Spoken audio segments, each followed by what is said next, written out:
SSP साहब एक दिन अपने ड्राइवर के साथ सादा कपड़ों में कहीं जा रहे थे तो उन्होंने देखा कि शहर से बाहर एक चाय का खोखा लगा हुआ है और उस पर एक महिला चाय बेच रही थी।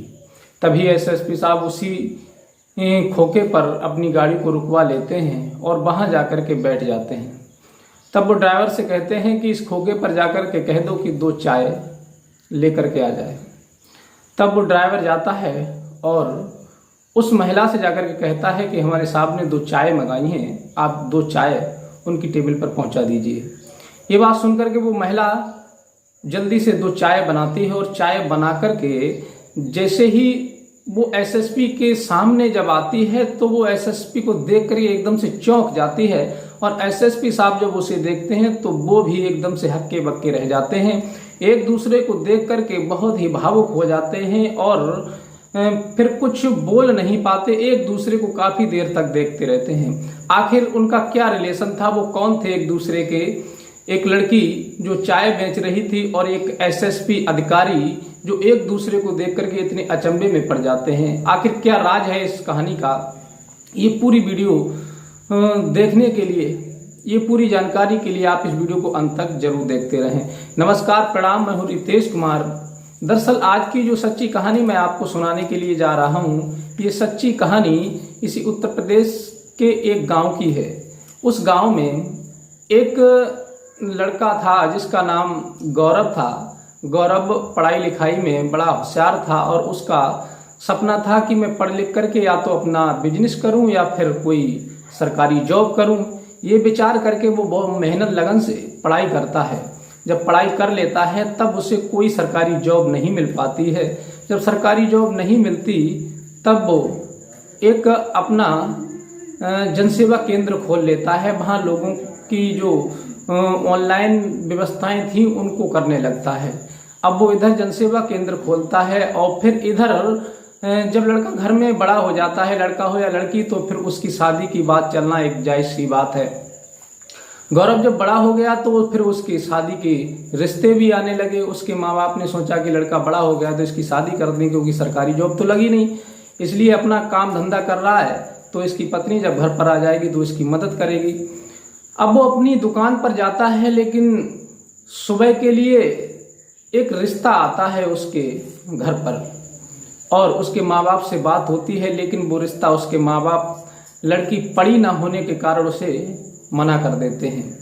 फिर कुछ दूर एक गांव है, वहाँ के रहने वाले एक रविदास थे। वो अपनी लड़की के लिए घर की तलाश कर रहे थे। जब वो घर ढूंढ रहे थे तो किसी ने बताया कि एक लड़का बहुत अच्छी पढ़ाई लिखाई की है उसने और फिर वो अपना रोजगार भी कर रहा है, जो वो जनसेवा केंद्र चला रहा है। आप चाहो तो उस जगह जाकर के देख सकते हो। तब एक व्यक्ति के द्वारा रविदास गौरव के घर आते हैं और उसके माँ बाप से बात करते हैं। तब वो बताते हैं कि हमारी लड़की भी ग्रेजुएट की हुई है और हमने उसकी नौकरी भी लगवा दी है। वो एक बैंक में कैशियर के पद पर नियुक्त है। ये बात सुनकर के गौरव के पिताजी बड़े खुश हो जाते हैं कि हमारा लड़का भी जनसेवा केंद्र चलाता है, अच्छी खासी अपनी कमाई करता है और अच्छे से अपनी जीविका चल रही है। और जब बहू घर में आ जाएगी तो वो भी अपनी नौकरी करेगी, तो दोनों लोग मिलकर के अपना काम धंधा करेंगे। ये बात सुनकर के वो बहुत खुश हो जाते हैं और फिर लड़की के पिता उसका कारोबार देख करके, उसका घर, उसकी पढ़ाई लिखाई, उसकी दुकान, उसके पिता बड़े खुश हो जाते हैं और उसी के पिता गौरव के घर को देख करके बड़े खुश हो जाते हैं, क्योंकि उसका घर अच्छा बना हुआ था। और फिर लड़के की पढ़ाई देखते हैं, लड़के का हुनर देखते हैं, वो अपनी दुकान चला रहा था, अपनी बिजनेस कर रहा था। ये देख करके वो बहुत खुश हो जाते हैं और वो अपनी लड़की का रिश्ता यानी दया कुमारी का रिश्ता गौरव के साथ कर देते हैं। अब बड़े धूमधाम से रीति रिवाज से गौरव और दया कुमारी का विवाह होता है। लेकिन वक्त बीतता है, इधर जो गौरव था अपनी जनसेवा केंद्र चलाता था, तब जो भी नौकरियां निकलती हैं, कहीं भी जगह निकलती है, कोई भर्ती की या कोई पद अधिकारी की, तो सबसे पहले जनसेवा केंद्र वालों को ऑनलाइन पता चल जाता है कि ये जगह निकली हुई है इस लाइन में। तो वो एक आईपीएस की जगह निकलती है तो वो अपना अप्लाई कर देता है और अप्लाई करने के बाद फिर वो उस बार फेल हो जाता है। दूसरी बार जब वो प्रयास करता है तो वो आईपीएस की परीक्षा में पास हो जाता है और फिर अपनी पत्नी से कहता है कि और तुमने मेरा साथ दिया और फिर मैं आईपीएस की परीक्षा में पास हो गया हूँ। वो बड़े खुशी का माहौल उनके घर में बन जाता है कि गौरव आईपीएस की परीक्षा में पास हो गया है। फिर एक टेस्ट होता है उसका, उसमें भी पास हो जाता है और वो आईपीएस अधिकारी बन जाता है, यानी एसएसपी जिले में तैनात हो जाता है। जिले में जब एसएसपी बन करके तैनात होता है, इधर तो वो अपनी ड्यूटी कर रहा था और अपनी पत्नी दया कुमारी को घर छोड़ देता है और वो अपने सास ससुर की सेवा करती है और अपने घर को बड़ी अच्छी तरह से संभाल करके चला रही थी। और दया कुमारी अपने मायके से जो उनकी बैंक में कैशियर की जो नौकरी लगी हुई थी वो अपने ससुराल में ट्रांसफर करवा लेती हैं। जो अपनी ससुराल के एरिया में बैंक होती है उसमें अब वो अपनी बैंक में जॉब करने लगती हैं। वो एसएसपी बन करके अपने जिले में अपना काम करने लगते हैं। दोनों लोग अपने अपने काम पर जाते हैं, लेकिन दया कुमारी का ये काम था कि वो कुछ बैंक का काम अपने घर लेकर के आती थी, वहां से वो उस काम को निपटाया करती थी। कुछ काम होता था उनको, जो भी करना होता था, तो कुछ लोग उनके घर आया जाया करते थे। ये बात एसएसपी को अच्छी नहीं लगती थी कि बाहर के लोग हमारे घर आते हैं। अरे बैंक में तो सही है, चलो वो तो सरकारी जॉब है, वहां तो सब लोगों का आना जाना रहता ही है, लेकिन ये घर आकर के ये इससे मिलते हैं लोग, ये मुझे अच्छा नहीं लगता। एक दिन एसएसपी साहब जब घर लौट करके आए तो देखा कि दो लोग सोफे पर बैठे हुए हैं और उन्हीं की पत्नी दया कुमारी से वार्तालाप कर रहे हैं। और जैसे ही एसएसपी आते हैं तो वो लोग वहां से उठ करके चले जाते हैं। बस यही बात एसएसपी के दिमाग में खटक जाती है कि आखिर मेरे आने के बाद ये लोग क्यों यहाँ से चले गए। इस बात पर वो बहुत ज्यादा नाराज होते हैं, लेकिन वो कहती है कि देखो तुम इस प्रकार के विचार मत रखो, तुम एक आखिर योग्य आदमी हो और एसएसपी हो, जिले में तैनात हो, फिर तुम ऐसी भावनाएं क्यों रखते हो, क्योंकि ऐसी बातें नहीं करनी चाहिए। क्योंकि मैं एक शिक्षक हूँ, कोई अनपढ़ नहीं हूँ, मैं एक बैंक में कैशियर हूँ और तुम एक एसएसपी हो। बताओ तुम्हारे पीछे मैं ऐसा कभी कुछ कर सकती हूँ? मैं अपने परिवार को देख करके चल रही हूँ, तुम्हें देख करके चल रही हूँ। लेकिन उनके दिमाग में शक पैदा हो जाती है। कहते हैं कि इंसान के बीच में जो गलत फहमियां आ जाती हैं वो एक दिन उसकी हंसती खेलती जिंदगी को तबाह कर देती हैं। इसलिए कोई भी गलत कदम उठाने से पहले 100 बार उस बारे में विचार कर लेना चाहिए कि जिस बारे में हम बात कर रहे हैं, जिसके लिए हम ऑब्जेक्शन उठा रहे हैं, जिस काम के लिए, क्या वो सही है या गलत है। पूर्ण रूप से उसकी जांच परख कर लेनी चाहिए। अब एसएसपी तो अपने, क्योंकि उनका ट्रांसफर दूसरी जगह में होता है, दूसरे जिले में, ये कुछ नौकरियां ऐसी होती हैं जो अपने जिले में ड्यूटी नहीं कर सकते, दूसरे जिले में जाना पड़ता है। एसएसपी जब भी छुट्टी से आते थे तो कोई ना कोई व्यक्ति उन्हें घर पर मिलता था। इस बात को लेकर के उन दोनों के बीच में विवाद बन गया। धीरे धीरे विवाद बनता चला गया और फिर वो अपनी पत्नी को एक आध तमाचा भी जड़ देते हैं। इससे वो नाराज होकर के अपने मायके चली जाती है। अब ये तो एसएसपी क्रोध में आकर के ना तो उसे फोन करते हैं और ना वो इन्हें फोन करती है। धीरे धीरे वक्त बीतता चला जाता है, एक दूसरे से मन हट जाता है। तब वो एक दूसरे से तलाक ले लेते हैं और तलाक लेने के बाद में काफी समय बीत जाता है। लेकिन एसएसपी साहब जब कहीं जाते हैं किसी दोस्त या किसी बड़े अधिकारी के यहाँ, तो वो देखते हैं कि अपनी पत्नी के साथ आया है, वो अपनी पत्नी के साथ बैठा हुआ है। ये विचार जब उनके मन में आते हैं कि काश मेरी भी पत्नी मेरे पास होती, लेकिन मेरी पत्नी तो मेरे लिए धोखा दे रही थी, अब वो इसीलिए मुझे छोड़ करके चली गई। ये विचार और उनके अंदर घाव करने लगे थे, जगह बनाने लगे थे। लेकिन बार बार उन्हें अपनी पत्नी की याद आ रही थी कि काश मेरी पत्नी सही होती तो मैं भी इन सभी की तरह अपनी पत्नी के साथ कहीं आता जाता और बड़े अच्छे से अपना जीवन बिताता। लेकिन एक दिन एसएसपी साहब ने विचार किया कि चलो मैं अपनी पत्नी के बारे में, यहाँ तो मैंने देख लिया कि हाँ वो किसी लोगों को बुलाती थी और उनसे वार्तालाप करती हुई मैंने 2-1 बार देखा है, लेकिन अब मैं उसके मायके में जाकर के देखता हूँ कि अब वास्तविक उसका व्यवहार मायके में भी खराब है, उसका कैरेक्टर चरित्र मायके में भी खराब है।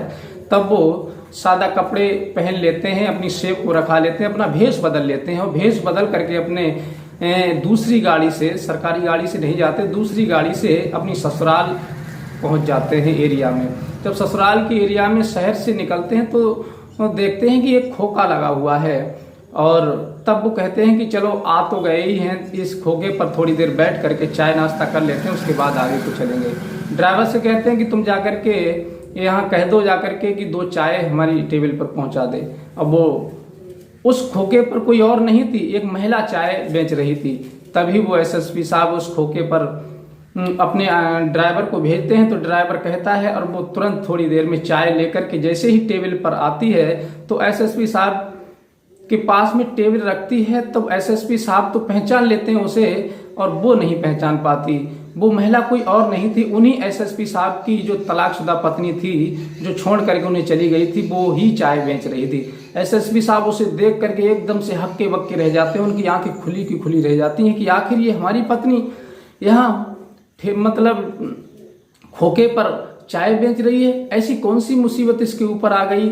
तब वो उस समय तो अपनी पत्नी से कुछ नहीं कहते, वहां आसपास पूरे दिन घूमते रहते हैं और सभी से इंक्वायरी करते हैं कि आखिर ये बताओ, जो यहाँ पर जो लड़की है इनकी।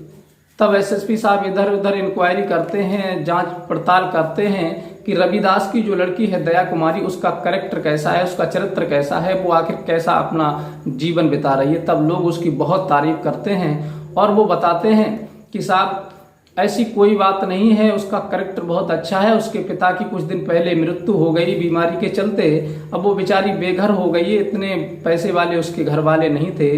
अब बाहर के व्यक्तियों को क्या पता कि ये एसएसपी हैं और उसी लड़की के पति हैं। तब वो पूरी जानकारी बाहर के लोग बताते हैं कि वो बेचारी अपनी चाय का एक खोखा लगाए हुए है शहर से बाहर, बस उसी को बेच करके अपना गुजारा भत्ता चला रही है, अपनी जीविका चला रही है। तब एसएसपी साहब बड़े अफसोस में पड़ जाते हैं और बड़े सोच में पड़ जाते हैं।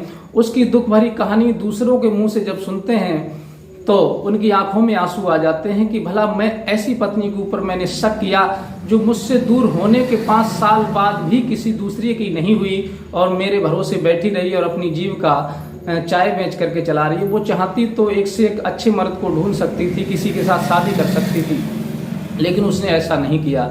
अब एसएसपी साहब शाम को उसी खोखे पर आते हैं और फिर उस महिला से कहते हैं, अपनी तलाकशुदा पत्नी से, क्या तुमने मुझे पहचान लिया। वो कहती है कि साहब मैं पहचान तो नहीं पाई, लेकिन आपकी आवाज़ हमारे पति से जरूर मिलती है।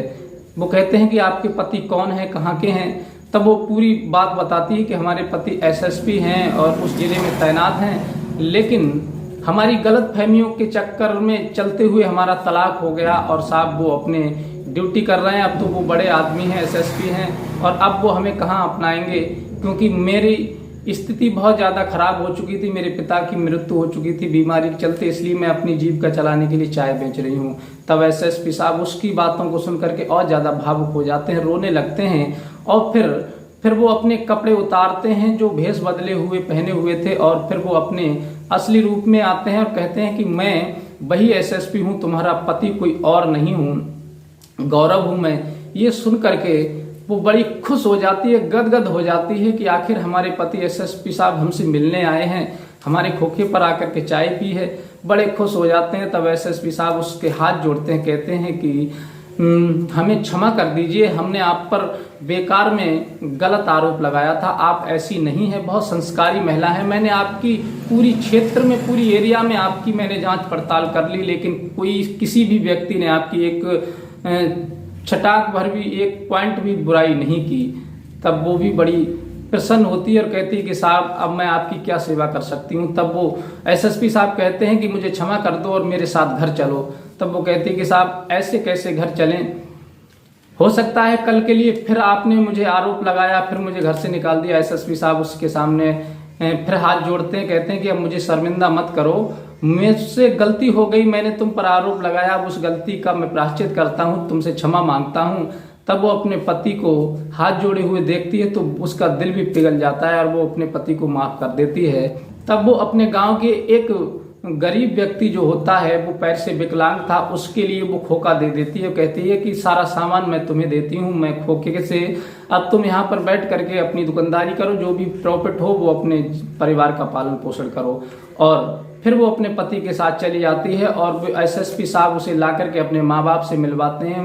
एसएसपी साहब के माँ बाप गौरव के भी बड़े खुश होते हैं और अपनी बहू को गले से लगा लेते हैं और फिर वो बड़े आनंद से एक दूसरे के गले मिलते हैं और एक दूसरे के साथ रहने की कस्में खाते हैं और फिर बड़े आनंद से हंसी खुशी से अपनी जिंदगी को बिताने लगते हैं। तो साथियों, ये कहानी आपको कैसी लगी, अपनी राय हमें कमेंट में जरूर दें। ये कहानी सुना करके हमारा उद्देश्य किसी का दिल दुखाना नहीं है। हमारा उद्देश्य ये है कि छोटी सी चिंगारी इंसान के परिवार को जला करके रख देती है, उसके जीवन में अनेकों उथल पुथल ला देती है। इसलिए हमेशा अपने पार्टनर पर अगर शक करें तो उसकी पूरी जांच पड़ताल कर लें। अगर कोई गलत फहमी का शिकार अगर आप हो रहे हैं तो आपकी हंसती खेलती जिंदगी तबाह हो सकती है, बर्बाद हो सकती है। इसलिए जब भी आप किसी बात को सुने तो उसकी पूरी इंक्वायरी कर लें, उसकी पूरी जांच पड़ताल कर लें कि ये बात सही है गलत है। कभी कभी आंखों का देखा भी गलत हो जाता है, कानों का सुना तो बहुत दूर की बात है। इसलिए अपने हंसते खेलते परिवार को ग्रहण न लगने दें और अच्छी तरह से अपने परिवार में हंसी खुशी से रहें और अपनी जिंदगी को बिताएं। साथियों, यही हमारी कहानी का उद्देश्य है। और अगर आपको हमारी ये वीडियो अच्छी लगी हो तो प्लीज हमारे चैनल को लाइक सब्सक्राइब जरूर कर दें और अपने यार दोस्तों को भी शेयर करें, जिससे हम और भी इंटरेस्ट कहानी आपके लिए शिक्षाप्रद कहानी लेकर के आते रहें और मिलते हैं इसी प्रकार की कोई नेक्स्ट वीडियो के साथ। तब तक के लिए नमस्कार।